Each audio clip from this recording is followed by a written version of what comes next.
Nottingham Forest klubini muxlisi Ben Biyort islom dinini qabul qilganligi haqida ta'kidladi va uni bu yo'lga majbur qilgan narsa bo'lsa, Liverpool klubini o'yinchisi Muhammad Saloh edi.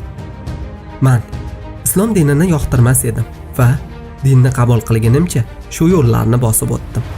O'sha onda Muhammad Salohni tanidim. Muhammad Saloh men birinchi yoqtirgan musulmon dinidagi odam edi va men bu din haqida o'rganishni boshladim. Shunda men bu dinni qay darajada yaxshilikka xizmat qilishini tushundim. Chunki Saloh boshqalarga hech ham o'xshamas edi. U buyuk yulduz bo'lishi mumkin, lekin bizdek oddiy insonlar bilan ham xuddi yaqin insonidek munosabatda edi. Va shu bilan birga har gapida Allohni yodga olardi. Salohni gapirishi va yashash tarzi meni islom dinini qabul qilishimga katta turtki bo'ldi.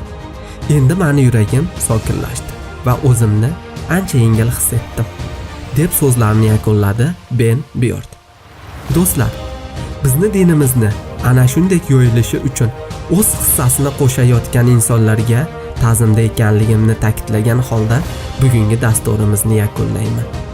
Doimo sog' salomat bo'ling. Keyingi videolarda ko'rishguncha